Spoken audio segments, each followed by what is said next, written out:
get it. Oh, get it, right there, get it. Oh, he's chasing a mouse. Guapo almost got it, so he's tweaking out over there. Come on, bud, let's go. We're gonna go for a walk. I don't think he cares about walks right now. So, I'm going to the gate with Andrea. She's gonna leave and go to the city for 2 nights. She's going to a music festival, not a music festival, it's kind of like a music makers festival tomorrow. I'm really excited to be in the city because then I get to eat whatever I want. She gets to eat and take showers and be a girl, so it all works out. And yeah, I'm okay being in the woods, but every once in a while I just need to be a girl. You can't say bye after all. Oh, say bye to your mommy. Say bye. Hey, you be a good boy for daddy. I know that won't be hard for you because you like daddy more than mommy. I love you. Can you throw up the tailgate for me? Yes. Good idea. I got some water on the back of the stove heating up so we can make some coffee. I haven't been up this early in a while, man. 6:30, I think it's about 7 o'clock right now. Come on, bud.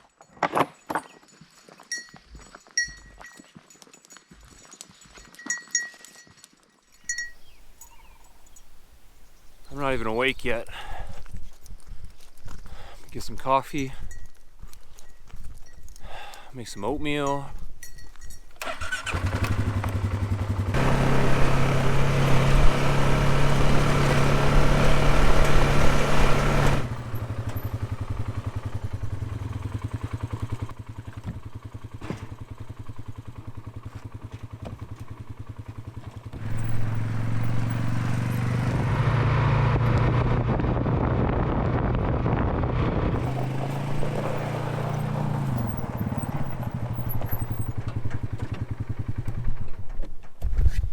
This whole solar setup is temporary. My neighbor bought an 800 watt Renogy solar kit. Came with a charge controller, 8 panels, all the wiring. One of our other neighbors gave me 10 solar batteries. I'm currently using 4 of the batteries out of the 10, and I had 6 extras, so I decided to give them to my other neighbor who's done so much to help us and continues to. Our batteries are doing great, and although he has 6, we only have enough wiring to wire up 4, so I'm gonna do the exact same setup that me and Andrea are running. I'm going to set it up for my neighbor. Low voltage, 10.7 volts. It's pretty much what I expected. So I'm going to clean up here, wrap this up, and head back and get something to eat. I'm starving.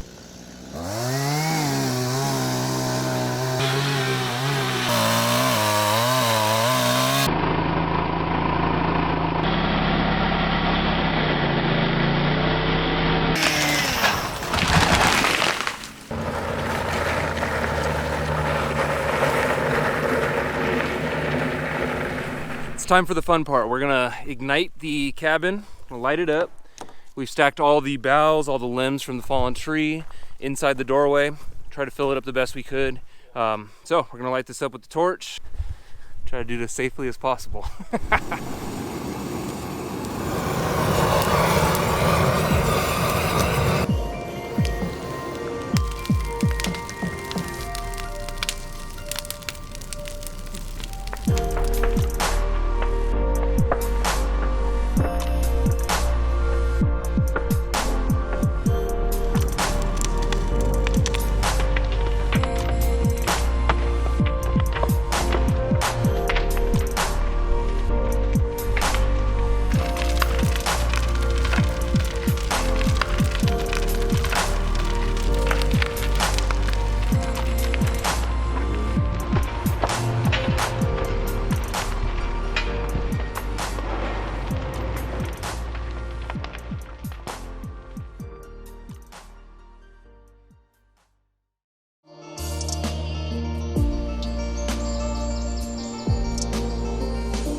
When we left last night, the cabin was still standing. It was completely engulfed, and most of everything had burnt out, including the roof supports, but the walls, obviously the log cabin, the log walls were the most supportive.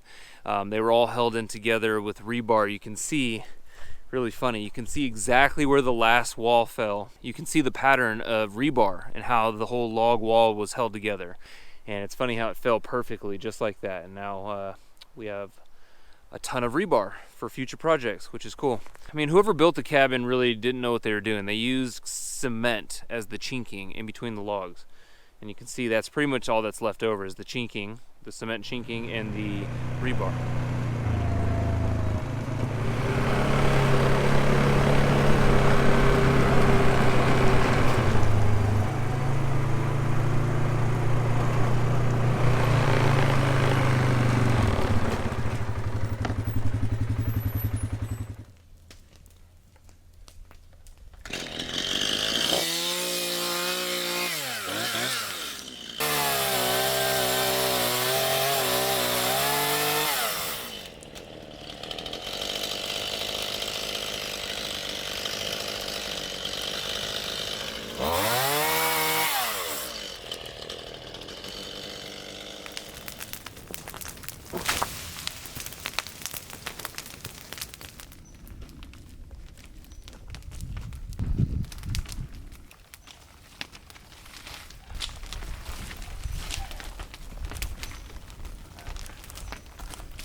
The other day, I told Jason that I wanted to be the one who fixed the other brake caliper.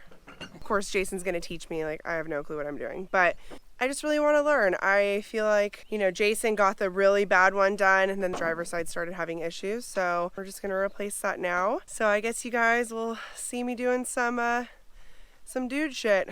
So I feel like I will get it. I don't think it'll come easily, but I think that I'll get it. You know, being a woman, being able to do that stuff yourself is so important, but also being able to teach your children that is really important because I wasn't taught that when I was young. Because I know it's not like a girly thing to learn, you know, how to fix a truck, but I think it's really valuable and super cool. So the lugs are like way over torqued. Definitely my fault, probably from last summer doing this the first time.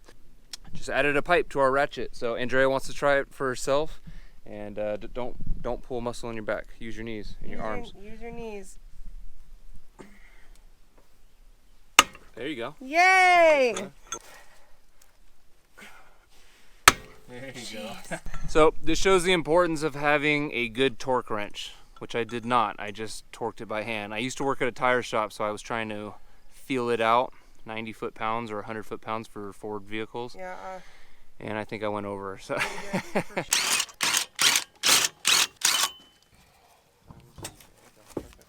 What I like to do, is for safety reasons. Put it under. Yeah. Just put it out. That way it's out of the way, and if jack fails, lands on the tire and not the ground. So yeah, we just disconnected the brake line from the caliper. So now we're going to take the 2 caliper bolts and disconnect those, slide it out, and then we have a caliper bracket. Yay! Oh. There you go.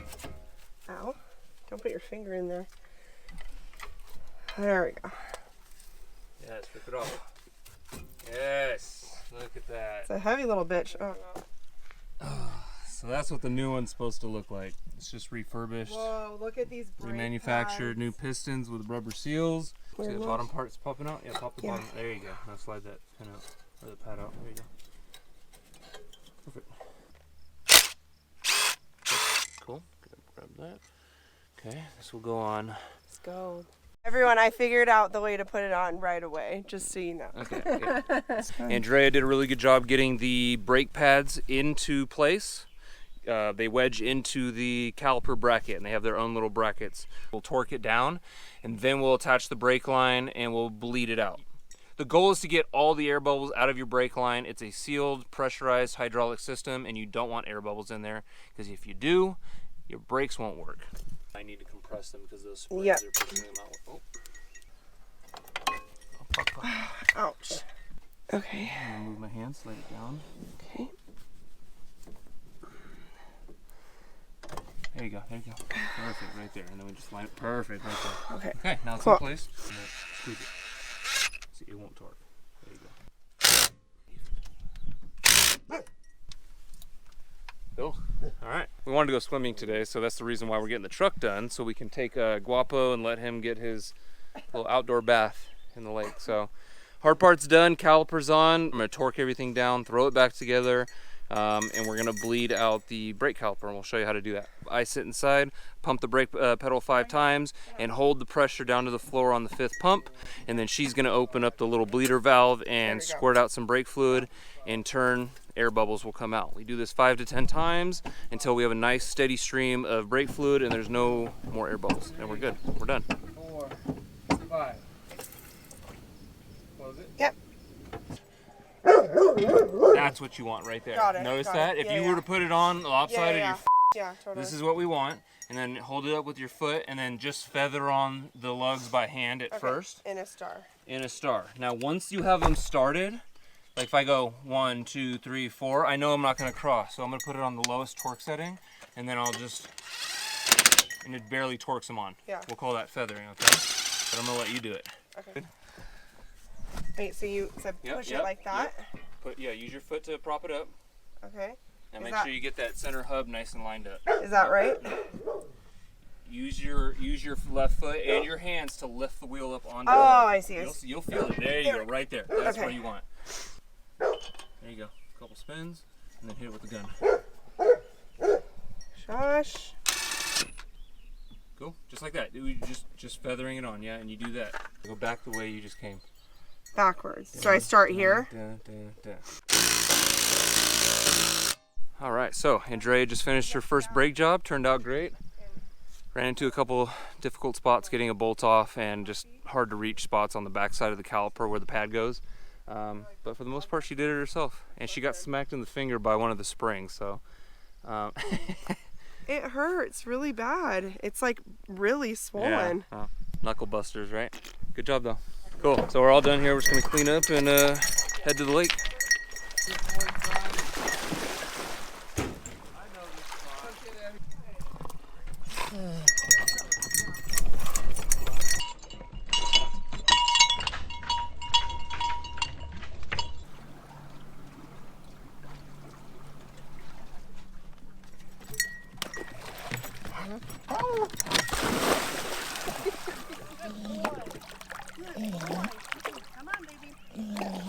Sit. Shake. It's a stiff paw. He's like so tense right now. Other one. Other one. Good boy. Good boy. Can you lay down? Down. The half lay where his belly's not touching it.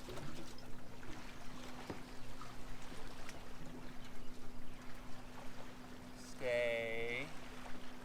Stay.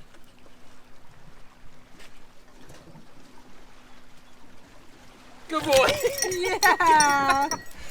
So tense. Good boy.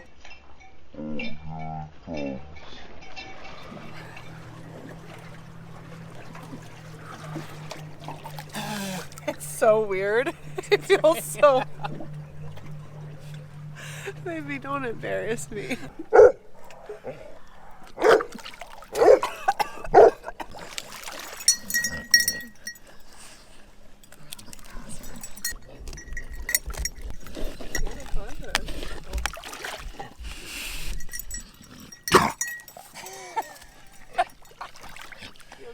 Don't eat it, bro. What are you doing? I do have to say that there is quite literally nowhere else in the world that I would rather be this summer, like spending all of our time out here in this spot. I love this spot more than anything, but also in this moment. There's nowhere else I'd rather be than with you and with my little bub. And I really, really needed this.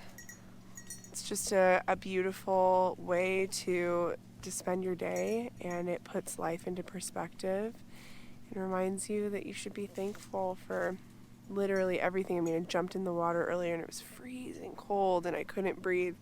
Like, you know, thankful for the fact that I get to breathe. And I felt so good after that. That's a snag.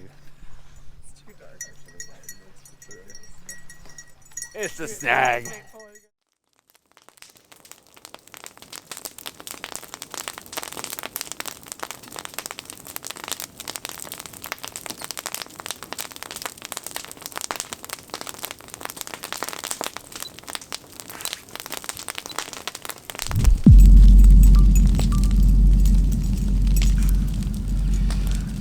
Top. There we go. Such a gentle Perfect. flap. Look at that.